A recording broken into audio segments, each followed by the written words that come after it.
আর সোনার চন্দ্রমণি ও ভাই কবে একবার শুনি কে তোমারে খাওয়াইল জহর নবীজির পরানি রে বাইরে আমার সোনার চন্দ্রমণি। কারবালার ময়দানে ইমাম হুসাইনকে 2 রাকাত নামাজ পড়তে দিবে না। এরা ইমাম হুসাইনের 2 রাকাত নামাজে 3টা সেজদা দিতে দিবে। আমার নবী আল্লাহর কাছে দোয়া করে, আল্লাহ ইমাম হুসাইনের জীবনের শেষ নামাজটা দুনিয়ার জমিনের মধ্যে আদায় করতে কি দিবেন না?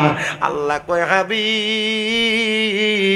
ইমাম হুসাইনের বাকি একটা সেজদা দুনিয়াতে দিবে না গো, বাকি একটা সেজদা কাল হাসরের ময়দানে আমি আল্লাহ তাআলার কুদরতি কদমের মধ্যে দিবে।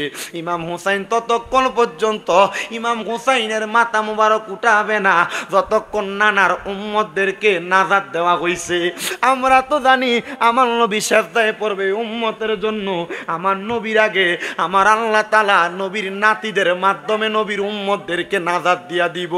ভাইও আমার দয়াল নবী রাহমাতুল লিল আলামিন নবী জিব্রাইল রে বলে, ও জিব্রাইল কেমনে গো আমার ইমাম হুসাইন শাহাদাত বরণ করব? এটার একটা নজির কি বুঝাইতে দেখাইতে পারবা?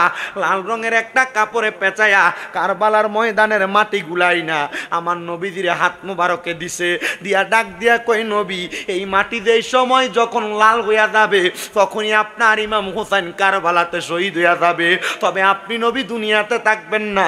আমার নবী ডাক দিয়া কয়, আমি এই কাপড়ের মাটিগুলা লইয়া আমার নবীজির কলিজার টুকরা নাতির হাতের মধ্যে এবং উম্মে কুলসুম নামক একজন নবীজির ইমাম হুসাইনের ফুফি আম্মার হাতে দিয়া ডাক দিয়া কয়, তোমার কাছে রাখো, এই মাটি যখন লাল হবে তখন আমার হুসাইন কারবালায় শহীদ হইয়া যাবে। ভাইও কিন্তু আমার নবীজি বলছে, ও জগতের মানুষের দলেরা, আমার হুসাইন কারবালার ময়দানে যে শাহাদাত বরণ করবে, কারবালার ময়দানে আমার ইমাম হুসাইনের এক এক ফোঁটা রক্ত মুবারকের বিনিময়ে আমার আল্লাহ তাআলা আমি নবীর কাছে ওয়াদা করছে, আমি নবীজির লক্ষ লক্ষ কোটি কোটি গুনাহগার উম্মতের নাজাত দিয়া দিবে। আরে মা ফাতেমার নয়ন মনি হযরত আলীর জান, মা ফাতেমার নয়ন মনি হযরত আলীর জান, ইমাম হোসেন শহীদ হলো কারবালার ময়দানে, ইমাম হোসেন শহীদ হলো কারবালার ময়দানে। বলেন মা ফাতেমার নয়ন মনি হযরত আলীর জান, মা ফাতেমার নয়ন মনি জান, ইমাম হোসেন শহীদ হলো কারবালার ময়দানে, ইমাম হোসেন শহীদ হলো কারবালার ময়দান।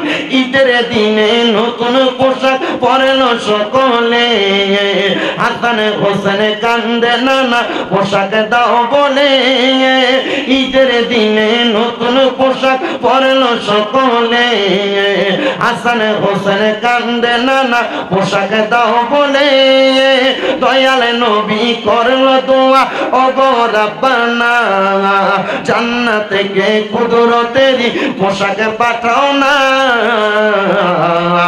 লাল সবুজের সেই পোশাকে কারবালার ঈশান, লাল সবুজের সেই পোশাকে কারবালার ঈশান, ইমাম হোসেন শহীদ হলো কারবালার ময়দানে, ইমাম হোসেন শহীদ হলো কারবালার ময়দানে। বলেন মা ফাতেমার নয়ন মনি হযরত আলীর জান, বলেন মা ফাতেমার হযরত আলীর জান, ইমাম হোসেন শহীদ হলো কারবালার ময়দানে, ইমাম হোসেন শহীদ হলো কারবালার ময়দান। লাল লাল রঙের পোশাক হতে মাটি নিল হাতে সেই মাটির কাহিনী হবে হোসাইনের সাথে লাল রঙের পোশাক হতে মাটি নিল হাতে সেই মাটির কাহিনী হবে হোসাইনের সাথে সিমর যখন করবে জবাই নিজের হাতে মাটি রক্ত হয়ে মিলবে কারবালার সাথে হোসাইনের শাহাদাত ইলমে গায়েবের প্রমাণ হোসাইনের শাহাদাত ইলমে গায়েবের প্রমাণ ইমাম হোসেন শহীদ হলো কারবালার ময়দানে ইমাম হোসেন শহীদ হলো কারবালার ময়দান নবীর আওলাদে নূহের কিস্তি নবীজির বয়ান আবু যর গিফারির হাদিসে প্রমাণ নবীর আওলাদে নূহের কিস্তি নবীজির বয়ান আবু যর গিফারির হাদিসে প্রমাণ জীবনে দিবে ঈমান পাবে সুন্নিদের পথে জান্নাতে তোর জায়গা হবে হোসাইনের সাথে জীবনে দিবে ঈমান পাবে সুন্নিদের সাথে জান্নাতে তোর জায়গা হবে হোসাইনের সাথে সুন্নি জনতা গ্রহণ করো নবীর আহ্বান সুন্নি জনতা গ্রহণ করো নবীর আহ্বান ইমাম হোসেন শহীদ হলো কারবালার ময়দানে ইমাম হোসেন শহীদ হলো কারবালার ময়দানে বলেন মা ফাতেমার নয়ন মনি হযরত আলীর জান মা ফাতেমার নয়ন মনি হযরত আলীর জান ইমাম হোসেন শহীদ হলো কারবালার ময়দান ইমাম হোসেন শহীদ হলো কারবালার ময়দান জবান খুলে জোরে জোরে পড়েন আল্লাহু আকবার এ মুসলমান কিন্তু হযরত ইমাম হুসাইন রাদিয়াল্লাহু তাআলা আনহু ওনার আম্মা জানের ঘরে একজন ভাই ছিলেন না ওনার আম্মা জানের ঘরে তারা দুইজন ভাই ছিলেন এর মধ্যে বড় ভাইটার নাম ছিল হযরত ইমাম হাসান রাদিয়াল্লাহু তাআলা আনহু ইমাম হাসান রাদিয়াল্লাহু তাআলা আনহু রে দুষ্ট ইয়াজিদ পাপাচার বাহিনীরা একবার দুইবার না তিনবার চারবার পাঁচবার ছয়বার বিষ পান করাইছে ইমাম হাসান বলে আমারে যখন তারা বিষ পান করায় কিন্তু এই বিষ দ্বারা আমার জীবন যায় না কেন জানো কারণ আমার নবী রাহমাতাল লিল আলামিন নবীজি দিনে রাইতে আমি ইমাম হাসানের ঠোঁট মোবারকের মধ্যে চুমা খাইছে নবীর ঠোঁট মোবারক যেই জায়গার মধ্যে লাগছে এই জায়গা কোনোদিন বিষ দিয়া মারতে পারে না বিষ দিয়া মারতে পারে না কারণ নবী তো রাহমাতুল লিল আলামিন নবী বরকতওয়ালা নবী আমরা সুন্নিরা এই জন্যই নবী নবী করি কারণ আমরা জানি নবী নবী কইরা যদি মরতে পারি আমাদের মরণের পরে উম্মত বইলা নবী আমাদেরকে কুল মোবারকে নিবে কথা বলেন ঠিক কিনা ও বন্ধু ইমাম হাসানকে যখন বিষ পান করায় ছয়বার বিষ পান করানোর পরে ইমাম হাসান রাদিয়াল্লাহু তাআলা আনহু একবার দুইবার তিনবার চারবার পাঁচবার ছয়বার বিষক্রিয়ায় যখন ইন্তেকাল শাহাদাত বরণ করে না ইমাম হাসানের বিষের সাথে মরুভূমির নুরি পাথরকে ওই দুষ্ট পাপাচাররা বাইটা ইমাম হাসানের বিষের মধ্যে তারা মিশিয়ে দিছে হায় রে ইমাম হাসান যখন ওই শরবতের পেয়ালা পান করেছে ছোট ছোট পাথরগুলা ইমাম হাসানের পেটের মধ্যে যাইয়া নারী বুড়িগুলা পর্যন্ত ছিটকে ফেলছে আর সাওয়ারিকুল মুখরিকার মধ্যে লিখতেছে ইমাম হাসান যখন ওই বিষক্রিয়া নয় পাথরের গুড়ার আঘাতে যখন মাটিতে চক্কর মেরে পড়ে যায় ইমাম হাসান না না কইয়া একটা জোরে চিল্লানি মারছে দুনিয়ার মানুষ, ও পর্দার অন্তরালের মা, ও হোমনা আলীপুরের বাবা, একটু ব্যথা পাইলে পায়ের মধ্যে উষ্টা খাইলে আল্লাহ গো মাগ গো কই আমরা চিল্লানি মারি। কেমন ভালো নানারে বাসত, মুহাম্মাদুর রাসূলুল্লাহর তারা বাসত, নানা গো কইয়া চিল্লানি মারছে। ইমাম হুসাইন পাশের একটা জায়গায় থাকা অবস্থায় মালিক ইবনে মারওয়ান নামক একটা লোকরে ডাক দিয়া কয়, কোথায় জানি আমার প্রাণের বড় ভাই ইমাম হাসান ব্যথা পাইয়া নানা গো কইয়া চিল্লানি মারছে। আরে না, তোমার ভাই না, অন্য কেউ চিল্লানি মারতে পারে। কয় না, দুনিয়ার জমিনের ভিতরে নানারে এর চাইতে বেশি আর কেউ ভালোবাসে না। আমার ভাই নানা বইলা চিৎকার করছে। ইমাম হুসাইন দৌড়াইয়া মালিক ইবনে মারওয়ান রে লইয়া ইমাম হাসানের কাছে আইসা দেখতেছে ইমাম হাসান তরোয়াল বত্তি খন্দর লইয়া মাটির মধ্যে মরুভূমিতে গড়াগড়ি খাইতেছে। ইমাম হুসাইন বারবার জিগায়, হো ভাই, কে আপনারে বিষ পান করাইছে, কে শাহাদাত করছে, একবার আমারে নামটা বইলা দেন, আমি আমার তরবারি দিয়া তার গর্দান আলাদা করে দিব। ইমাম হাসান বলেছে, ইন্নাল্লাহা মা'আস সাবিরিন, নিশ্চয় ধৈর্য ধারণকারীর সাথে আল্লাহ আছে।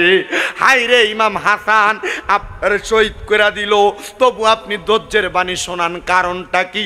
বলে অন্য কোনো কারণ না, অন্য কোনো কারণ না, কারণ আমি জানি এইগুলা আমারে এখন শাহাদাত করছে, আমার নানার উম্মতেরা দুনিয়াতে থাকবে, আমার নানার উম্মতের তারা আঘাত করবে। আর সোনার চন্দ্রমণি ও ভাই কবে একবার শুনি, কে তোমারে খাওয়াইল জহর নবীজির পরানি রে, বাইরে আমার সোনার চন্দ্রমণি। আলিপুর কাদরিয়া মাদ্রাসা তিনখানার মাহফিলের বাবারা, ইমাম হাসান যখন বিদায় হইয়া চইলা যায়, ইমাম হুসাইনের কাছে দুনিয়ার কোনো চাহিদা প্রকাশ করে নাই, ডাক দিয়া কয়, ভাইজান আমি আপনার কাছে দুইটা আবদার কইরা দেয়, ওসিয়ত কইরা যায়। ইমাম হুসাইন ডাক দিয়া কয়, বড় ভাই ইমাম হাসান কি ওসিয়ত করবা, তাড়াতাড়ি ওসিয়ত করো না। ইমাম হাসান ডাক দিয়া কয়, ভাইজান আমার এক নাম্বার ওসিয়ত, আমি যখন দুনিয়া তাইকা শহীদের পেয়ারা পান কইরা আমার পান পাখিটা বাহির হইয়া যাবে, আপনি এখান থেকে যদি মদিনা শরীফে আমার নানা রওজা মুবারকে যায়, আমি ইমাম হাসানের পক্ষ তাইকা একটা সালাম আমার নানা রওজা মুবারকে পৌঁছায়া দিয়ার। দুই নাম্বার, ও বড় ভাই গো, আপনি আমার আরেকটা আবদার রাখবেন, আমার কলিজার টুকরা সন্তান ইমাম কাসেম রে আপনার কাছে দিয়া গেলাম, আমার সন্তান ইমাম কাসেম আপনি কারবালার যুদ্ধে যাওয়ার আগে আপনার আগে রওনা করবে। ইমাম কাসেমের কাছে এমন একটা পত্রনামা লিখে দিয়ে গেলাম, এই পত্রনামাটা আপনি ইমাম কাসেমের কাছ থেকে যুদ্ধে রওনা দেওয়ার সময় আপনি লিপিবদ্ধ করে পইরা আমার ওসিয়তটা পালন করবেন।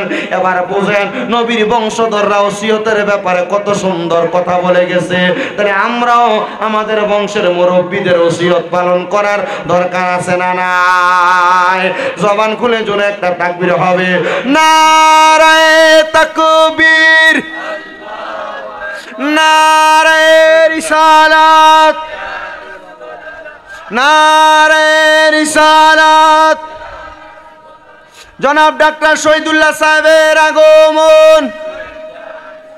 এই মাহফিলের পক্ষ থেকে আলিপুর কাদরিয়া হাফিজিয়া সুন্নিয়া মাদ্রাসার পক্ষ থেকে নারায়ে তাকবীর। সবাই জোরে পড়েন মারহাবা। আমরা দেখতে পাচ্ছি আজকের মাহফিলে যিনি সম্মানিত উদ্বোধক, যিনি আপনাদের আবাসিক মেডিকেল অফিসার উপজেলা স্বাস্থ্য কমপ্লেক্স জনাব ডাক্তার শহীদুল্লাহ সাহেব, উনি এসে উপস্থিত হয়েছেন। আপনারা খুশি না বেজার? সবাই পড়ি আলহামদুলিল্লাহ। উনি শুধু আপনাদের মাহফিল উদ্বোধক হয়ে আসছেন, শুধু কথাটা কিন্তু স্বাভাবিক এটা নয়, ওনার গ্রাম দড়িবাসানিয়াই তো, ওনার গ্রাম দড়িবাসানিয়া। ওনাদের কলিজাটা এত বড় এত বড়। দড়িবাসানিয়া এলাকায় ওনারা বিশাল এক প্রজেক্ট তৈরি করছেন মাদ্রাসার জন্য। মারহাবা পড়েন না? আদবে মুস্তাফা সাল্লাল্লাহু আলাইহি সাল্লাম হাফিজিয়া মাদ্রাসা এতিমখানা ওনাদের এলাকার মানুষ 43 শতক জায়গায় মাদ্রাসার জন্য দিয়ে দিছে। এ গত মাহফিলে, গত বছর আমি দীর্ঘ 5 বছর টানা ওদের এখানে যাচ্ছি মাহফিলে, আলহামদুলিল্লাহ পড়েন না। গত বছর ওনাদের এলাকার মানুষ শুধু লক্ষ লক্ষ টাকা ওনাদের মাহফিলে দান করছে এই মাদ্রাসার জন্য। আপনারা দোয়া করবেন আল্লাহ তাআলা ওনাদেরকে দিয়ে যেমনভাবে জনসেবা করাচ্ছেন, আল্লাহ তাআলা যেন এই আলিপুর কাদিরিয়া হাফিজিয়া সুন্নিয়া মাদ্রাসারও একটা ভালো কাজে ডাক্তার শহীদুল্লাহ সাহেবরে লাগাইয়া দেয়। আমিন পড়েন না। আপনারা আওয়াজের নমুনা বোঝা যায় উনি যদি মাদ্রাসার কোনো ভালো কাজ করে আপনারা কোন দিয়ে কইমা দেবো গা? কথা কয় না কা? কইমা দেবো গা? ওনারা মাদ্রাসা দিলে কি লস হইব? কথা কয় না লস হইব? দেখবেন ওই তারা আপনারা কত সুন্দর করে ফতোয়া দিয়া দিব, না না না সুন্নি মাদ্রাসায় দিস না, মাজারে দিস না।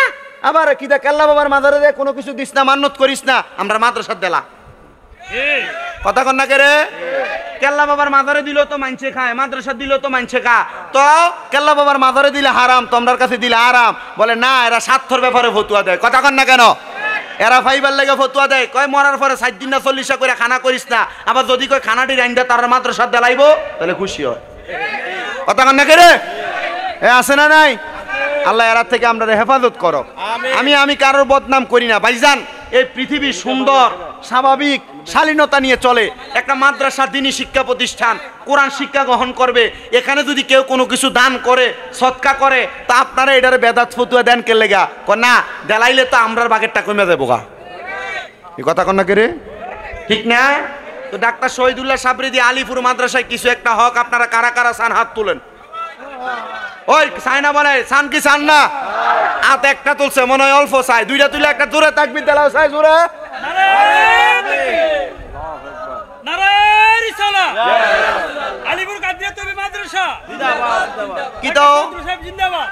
আপনারা কি তাইরি হুজুর আওনের আগে ঘুমাই গেছেন গা?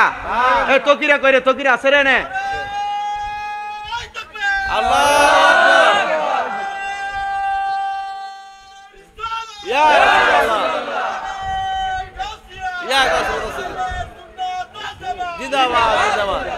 মারহাবা আসতে কইছে মারহাবা।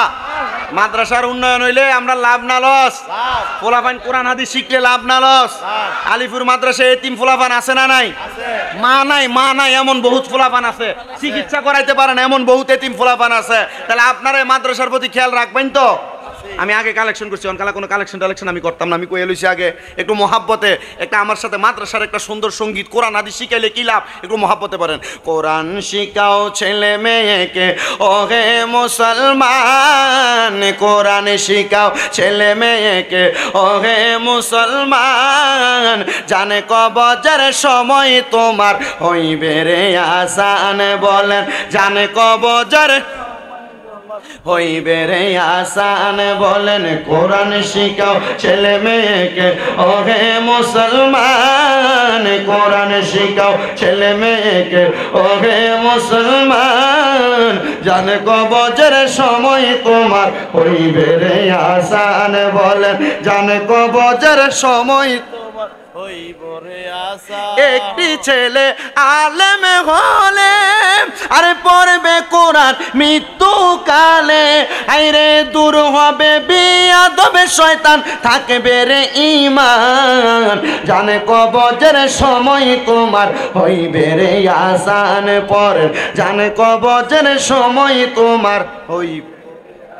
ওরে একটি মেয়ে আলেমা হলে ওরে পড়বে কোরআনে মৃত্যুকালে, আইরে দূর হবে বিয়াদবে শয়তান, থাকবে রে ঈমান, জানে কবজের সময় তোমার হইবে রে আসান। বলেন কোরআন শিখাও ছেলে মেয়েকে ওহে মুসলমান, কোরআন শিখাও ছেলে মেয়েকে ওহে মুসলমান, জান জান কবজের সময় তোমার হইবে রে আসান। আল্লাহ তাআলা প্রত্যেকের সন্তানকে আল্লাহ তাআলার কোরআন নবীর হাদিস শিখানোর তৌফিক দান করুন, জোরে পড়েন আমিন। বাবাজিরা কোরআন হাদিস শিখলে লস হবে না। বলে হুজুর আমি ডাক্তার বানাইতাম, বানাও অসুবিধা নাই, আগে কোরআন শিখাও ডাক্তার হইতে পারবে। হুজুর আমি ম্যাজিস্ট্রেট বানাইতাম, বানাও অসুবিধা নাই, কোরআনটা শিখিয়ে দাও যেন মরার পর কবরের সামনে যায় তোমার জন্য দোয়া করতে পারে। আসেন আমার ওয়াজের দিকে চলে যাই বাবারা। মাহফিলের প্রধান বক্তা পীর মুফতি গিয়াসউদ্দিন আত-তাহিরি হুজুর আসার আগ পর্যন্ত আমি আমার বয়ানের কারবালার ইতি টানবো, একটু চেষ্টা করবেন মনোযোগের সাথে শুনতে। হযরত ইমাম হাসান বলছে আমার সন্তানের গলার মধ্যে একটা সুন্দর মাদুনি দেওয়া, আপনি সেটা খুইলা আমার ওসিয়ত পূরণ করে দিবেন। ইমাম হুসাইন এই কথা শোনার সাথে সাথে ওনার কোল মুবারকে ইমাম হাসান শাহাদাত বরণ করলেন। আইরে আমার বাবা, ইমাম হাসানের দাফন শেষ, ইমাম হুসাইন কারবালার ময়দানে যায় নাই এখনো পর্যন্ত। এজিদের দলেরা কারবালা থেকে একটা দুইটা তিনটা না 1200 মতান্তরে 1250 চিঠি পাঠাইছে ইমাম হুসাইনের কাছে। কত সুন্দর চিঠির মধ্যে লেখা দিছে, ও ইমাম হুসাইন আপনি কারবালার ময়দানে আসেন না, আপনি যদি আসেন আমরা আপনার কাছে বায়াত গ্রহণ করব। ইমাম হুসাইন একা কোনো সিদ্ধান্ত নিতেন না, নবীর সাহাবায়ে কেরাম আছে, নবীর সহচর আছে, তাদেরকে সামনে নিয়ে ইমাম হুসাইন কই দেখো তারা আমারে কুফায় আহ্বান জানায়। নবীর সহচররা ডাক দিয়া কয় ও ইমাম হুসাইন আপনি যদি কারবালায় যান, আপনি যদি কুফাতে যান, আপনার বংশধরের মধ্যে আপনার কলিজার টুকরা বাবা হযরতে আলী কাররামাল্লাহু ওয়াজহুকে তারা কুফা নগরীতে নিয়ে নামাজরত অবস্থায় তীর মেরে দিছে, ওনার পায়ের মধ্যে তীর লাগছে। ও হুসাইন আপনি কারবালায় যাইয়েন না।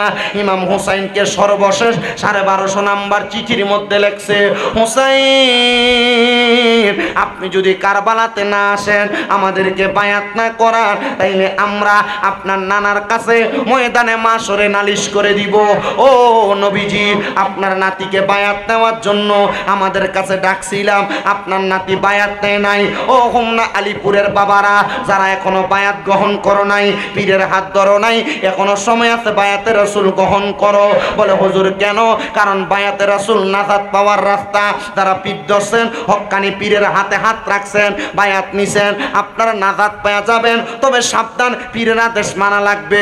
পীরের কাছে মুরিদ হইছেন, পীরের আদেশ মানেন না, পীরের সঙ্গে বেয়াদবি করেন, পীরের হুকুম মাইনা চলেন না। পীর নামাজ পড়তে কয় আপনি পড়েন না, পীর রোজা রাখতে কয় আপনি রাখেন না, পীর যাকাত দিতে কয় আপনি দেন না, পীর মানুষকে সম্মান করতে কয় আপনি করেন না, পীর বলে সিগারেট খায়ও না আপনি বেশি করে খান, পীর বলে খারাপ পথে যায়ও না আপনি বেশি করে যান। আল্লাহর কসম, আল্লাহর কসম, হক্কানি পীর আপনারে নামাজের কথা বলবে, হক্কানি পীর রোজার কথা বলবে, হক্কানি পীর হজ যাকাত দান সদকার কথা বলবে। আর যারা বন্ড তারা পেছনে উরুসের নাম দিয়া গান বাজনা করবে।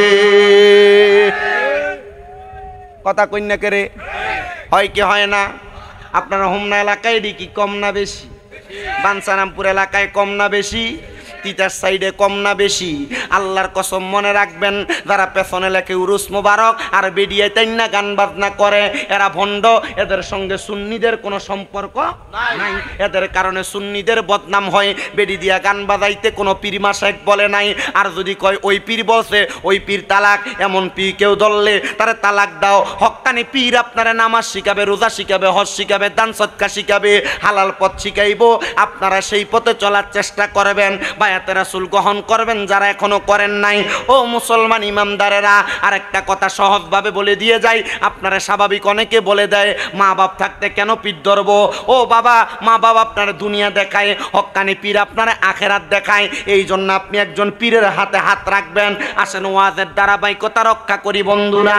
ইমাম হুসাইন রাদিয়াল্লাহু তাআলা আনহু কয়, তারা যে আমারে বলছে আমার নানার কাছে বলে দিবে, তাইলে আমি এখন তাদের দাওয়াতে যাব। এমন টাইমে ইমাম হুসাইনের পেছনে পেছন থেকে ডাক দিয়া কয়, ও ভাই, ইমাম মুসলিম বিন আকিল ডাক দিয়া কয়, আপনি একা কারবালাতে যায়েন না, আমি কারবালাতে রওনা করি, কারবালার পরিবেশটা আগে বুঝি, যদি দেখি কারবালার অবস্থা ভালো আমি আপনারে চিঠি লিখবো, ওই চিঠি পাই আপনি কারবালাতে আসবেন। ইমাম মুসলিম বিন আকিল রওনা করছেন। এমন টাইমে ইমাম মুসলিম বিন আকিল বলে, আমি দেখলাম আমার পেছন থেকে কে যেন টাইনা ধরছে, আমি আমার ঘাটটা ঘুরে দেখলাম আমার ছোট ছোট দুইটা বাচ্চা, হযরত মুহাম্মদ এবং হযরত ইব্রাহিম।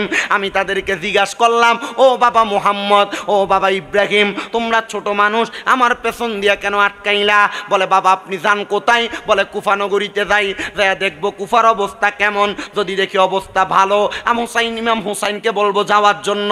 আব্বা কেন যাইবেন? বলে, আমার আগে যদি ইমাম হুসাইন কারবালাতে যাইয়া শাহাদাত বরণ করে, তাইলে ইমাম হুসাইন রাদিয়াল্লাহু তাআলা আনহুর ব্যাপারে আমি আমার নবীর কাছে মুখ দেখাইতে পারবো না। আমার নবী যদি কয়, ও মুসলিম বিন আকিল, তুমি বাইচা থাকতে আমার নাতি ইমাম হুসাইন কারবালাতে শাহাদাত বরণ করলো, ও মুসলিম বিন আকিল তুমি কেন গেলা না কারবালায়? আমি এটার উত্তর দিতে পারবো না। 7-8 বছরের ছোট দুইটা বাচ্চা মুহাম্মদ এবং ইব্রাহিম ডাক দিয়া কয়, আব্বা আপনার নবীজি গাইব, আমরারে কি জিজ্ঞাসা করবে না? আমরাও আপনার সঙ্গে কারবালাতে যাব। 7 বছর 8 বছর রওনা করছে কারবালার ময়দানে। মুসলিম বিন আকিল কারবালার ময়দান পর্যন্ত পৌঁছাইছে। ইবনে জিয়াদের বাড়ির সামনে দাওয়াত দিয়া সুন্দর করে ঘরে বসাইয়া ইবনে জিয়াদ মুসলিম বিন আকিল নে দিয়া চিঠি লেখাইছে, কারবালার অবস্থা বড় ভালো, ইমাম হুসাইন আপনি কারবালায় আসেন। চিঠিটা বাহকের কাছে দিয়া মুসলিম বিন আকিলের হাতগুলা বাইন্ধা ফেলছে, ছোট দুইটা বাচ্চার হাতগুলা বেঁধে ফেলছে। মুসলিম বিন আকিল নে ডাক দিয়া কয়, আপনি বায়াত গ্রহণ করাবেন না, আপনি আমাদের কাছে বায়াত নিবেন। ইমাম হুসাইন আসলে আমাদের কাছে বায়াত নিবে। ও বন্ধু, আহলে বায়াতের সদস্যরা ইয়াজিদের কাছে বায়াত নিতে পারেন না। আল্লাহ আমাদেরকে কত ভালো নসিব দিছে। ইমাম হুসাইনের হুসাইনিয়ত, ইমাম হুসাইনের কারবালার ময়দানে শহীদ হওয়া, রক্ত দেওয়ার মাধ্যমে আমাদেরকে হুসাইনি ইসলাম দিয়া গেছে। যদি আপনি হুসাইনি ইসলাম না পাইতেন, আপনি এখনো পর্যন্ত ইজিদদের কাতারে থাকতেন। বলে, হুজুর কেন? কারণ ইজিদ কারবালার ময়দানে নামাজ পড়ছে। ইমাম হুসাইনের গলা মুবারকের মধ্যে ছুরি দেওয়ার আগে ইবনে জিয়াদ খবর দিয়া বলছিল, তাড়াতাড়ি হুসাইনের গলায় ছুরি চালা, আসরের নামাজের সময় চলে যাইতেছে। আরে যেই নাতির নানার কারণে নামাজ পাইলা, যেই নাতির নানার কারণে রোজা পাইলা, যেই নাতির নানার কারণে হজ যাকাত দান সদকা পাইলা, ওই নানার নাতির গলাতে ছুরি চালাইয়া কোন নামাজ পড়বা? কারণ ওই নানার নাতির কষ্ট দিয়া নামাজ পড়লে জান্নাত পাইবা না, কারণ ওই জান্নাতের যুবকদের সরদারি হবে ইমাম হুসাইন। সুবহানাল্লাহ জোরে নাই? আর মোহাব্বতের আওয়াজে কন্যা সুবহানাল্লাহ। ও বন্ধু, ও নবীর উম্মতের দলেরা, আর একটু মনোযোগ দিলে আলোচনাটার ভিতরের দিকে প্রবেশ করি। ইমাম হুসাইন রাদিয়াল্লাহু তাআলা আনহুর ওই ভাইজান, উনি যখন মুসলিম বিন আকিল ওই ইবনে জিয়াদের হাতে বন্দী, ওনার 2 সন্তান সহ কারাগারে প্রবেশ করাইলেন। মুসলিম বিন আকিল রাদিয়াল্লাহু তাআলা আনহুরে ওই কারাগারের দরজায় যিনি প্রহরী ছিল, উনি ডাক দিয়া কয়, আপনার চেহারা বড় সুন্দর, আপনার চেহারা বড় নুরানি, আপনার দেখতে বড় ভালো লাগে, আপনি কি আহলে বায়াতের এমন একজন নাকি? বলে, হ্যাঁ। বলে, আমার বড় শখ ছিল আহলে বায়াতের কাউরে যদি আমি পায়া যাই, আমি তার হাতে হাত রাইখা বায়াত গ্রহণ করব। ও হুজুর, আমি আপনাদেরকে বন্দি রাখতে পারবো না, আমি আপনার কাছে বায়াত নিলাম, আপনারা এখান থেকে ছেড়ে দিলাম। মুসলিম বিন আকিলকে ছেড়ে দিয়া বায়াত গ্রহণ করে যখন ছেড়ে দিছে, কত দরজায় যায়, মুসলিম বিন আকিল রে কেউ জায়গা দেয় না। ইবনে জিয়াদ ঘোষণা দিছে, মুসলিম বিন আকিল রে যার ঘরে রাখবা তারে আমি কতল করে ফেলবো। মুসলিম বিন আকিল কত মানুষের কাছে পানি চাই, কেউ পানি দেয় না। কিন্তু ওই কারবালা এলাকায় একটা মহিলা ছিল, ওই মহিলাটা ডাক দিয়া বলতেছে, আমার কাজ ছিল ইবনে জিয়াদের মানে ইয়াজিদের বাড়িতে কাজ করা, দাসী বান্দিগিরি করা, কিন্তু যখন আমার সামনে চলে আসলো হযরত ইমাম হুসাইনের আওলাদ, আহলে বায়াতের আওলাদ হযরত মুসলিম বিন আকিল, আমার দরজায় এসে পানি চাইছে, আমি তারে ফিরিয়ে দিতে পারি নাই। ও ইবনে জিয়াদের দাসী, ইবনে জিয়াদের বান্দি, তুমি কেন তারে ফিরিয়ে দাও না? বলে, আমি যদি তারে পানির জন্য ফিরিয়ে দেই, আর যদি আমার নবী আমারে বলে আমার আহলে বায়াত, আমার বংশধর তোমার কাছে পানি চাইছে, তুমি দাও নাই, আমি নবীর কাছে উত্তর দিতে পারবো না, এই জন্য আমি ওনাকে পানি দিলাম। উনি পানি পান করার পরে আমাকে বললেন কিছুক্ষণ আমারে আশ্রয় দেওয়া যাবে, আমি তারে আমার ঘরে আশ্রয় দিলাম। ও বন্ধুরা, ইবনে জিয়াদ চারদিকে খবর লাগিয়ে দিছে, কোথায় রে মুসলিম বিন আকিল, কোথায় পালাইছে, কার ঘরে পালাইছে, মুসলিম বিন আকিল কি তোমাদের কাছে আছে? সবাই বলে না আমাদের কাছে নাই, কিন্তু মুসলিম বিন আকিল ওই মহিলার ঘরের মধ্যে থাইকা ইসলামের দাওয়াত দেয়, নবীর প্রেমের দাওয়াত দেয়, কেউ কোনো খবর জানে না, ইবনে জিয়াদের কাছে কেউ যায় না, সব মুসলিম বিন আকিল আহলে বায়াতের সদস্যর কাছে যায়। হাইরে বাবা, হযরত ইমাম মুসলিম বিন আকিল যখন দাওয়াত দেয়, একটা গুপ্তচর ইয়াজিদ বাহিনী লাগিয়ে দিছে। ওই গুপ্তচরটা হাতের মধ্যে তসবিহ নিয়া, আরেক হাতের মধ্যে এক পোটলা দেরহাম নিয়া সুবহানাল্লাহর জিকির করতে করতে মসজিদে ঢুকছে। ওই ঢুকছে সুবহানাল্লাহর জিকির করতে করতে মসজিদে ঢুকছে। একদিন, দুই দিন, তিন দিন, 7 দিন পর্যন্ত মসজিদে জিকির করে। একজন আইসা জিজ্ঞাসা করে, ও আল্লাহর বান্দা, হাতের মধ্যে একটা পুটলি আর একটা তাসবিহ নিয়া মসজিদে আজকে 7 দিন জিকির করেন, বাড়ি কোথায়, কাজ কি? বলে আমার বাড়ি বড় বহুদূর, আমি খবর পাইলাম কুফা নগরীতে মুসলিম বিন আকিল আহলে বায়াতের সদস্যর আগমন হয়েছে, তোমরা কি আমারে খবর দিতে পারবানি? বলে হ্যাঁ, খবর দিতে পারবো, খবর দিতে পারবো, তবে যদি খবর দাও তাহলে আমার কাছে 300 দিরহাম আছে, এগুলো আমি আহলে বায়াতের হাতে তুইলা দিয়া আমি বায়াত গ্রহণ করতাম। হাদিয়া দিয়া বায়াত গ্রহণ করবে। আসলে হাদিয়া দিয়া বায়াত গ্রহণ করবে না, নবীর বংশের সঙ্গে প্রতারণা করবে। মুসলিম বিন আকিলের কাছে এবার তারে নিয়ে যাওয়া হইল। সে মুসলিম বিন আকিলের দরবারে যা কথা হইতো এগুলা ইজিদের কাছে আদান প্রদান করত। বন্ধু, ইবনে জিয়াদ মুসলিম বিন আকিলের কাছে 10 জন ব্যক্তি পাঠাইছে, খবর দিয়া বলে মুসলিম বিন আকিল আপনি তাড়াতাড়ি চলেন, ইবনে জিয়াদ আপনার সঙ্গে সমঝোতা করবে। এই কথা বইলা ঘর থেকে বের করছে, বের করে হাতের তরবারিটা নিয়ে গেছে, ডাক দিয়া কই মুসলিম বিন আকিল আপনি রওনা করেন। ওনারে ঘোড়ার পিঠে চড়াইয়া মুসলিম বিন আকিল রে ইবনে জিয়াদের বড় বিল্ডিং এর ছাদে উঠায়া ইবনে জিয়াদ কই ইমাম মুসলিম বিন আকিলের গর্দানটার মধ্যে ধইরা গর্দান ডাইরেক্ট আলাদা করে ফেলছে, আর ঘোষণা দিছে এই কুফা নগরীতে কোনো মানুষ যদি নবীর বংশরে মোহাব্বত করে, নবীর বংশের কাছে বায়াত নেয়, নবীর বংশের কাছে তারা যদি বায়াত নেয়, ওই ব্যক্তির গর্দান মুসলিম বিন আকিলের মতো কতল করা হবে। ছোট ছোট 2টা বাচ্চারে আবার জেলখানার মধ্যে ঢুকাইছে। ছোট বাচ্চা 2টা এমন ভাবে কান্দে, ওই ছোট বাচ্চাগুলা রাত্র যখন হয়ে গেছে, জেলখানার ওই আহলে বায়াতের প্রেমিক প্রহরীটা আবার বাচ্চাদেরকে ছাইরা দিছে। দেওয়ার সময় ওনার হাতের একটা আংটি ওই ছোট 2টা বাচ্চার হাতে দিয়া বলছে, তোমরা এখান থেকে একবারে বরাবর পশ্চিমে যাইবা, সেখান থেকে আজকে একটা কাফেলা কুফানগরী থেকে মদিনার উদ্দেশ্যে যাবে, তোমরা তাদের সঙ্গে তাড়াতাড়ি মদিনাতে চইলা যাইবা, নবীর নাতিরে খবর দিবা তারা যেন কারবালাতে না আসে, কারবালায় আসলে ইবনে জিয়াদ তাদের সঙ্গে বেঈমানি করবে। হায়রে বাবা, ওই ইমাম হুসাইন রাদিয়াল্লাহু তাআলা আনহু, হাসান রাদিয়াল্লাহু তাআলা আনহু মদিনা শরীফের পাশে যেই ঘরে বসবাস করত, আমার নবীজির কন্যা খাতুনে জান্নাত মা ফাতেমা যেই ঘরে বসবাস করত, অল্প কিছুদিন হয় আমি ওই মা ফাতেমার ঘরটারে নিজে দেয়া ধরছি। আমি ধইরা মা ফাতেমার ঘরের মাটিগুলা আমার চোখে লাগাইছি, আমার মুখে লাগাইছি, আমার গায়ের মধ্যে মাখছি। আমি চিন্তা করছি রে, খাতুনে জান্নাত মা ফাতেমা তুজ জহরা এই ঘরের মধ্যে বসবাস করতেন। জোরে কোন মারহাবা।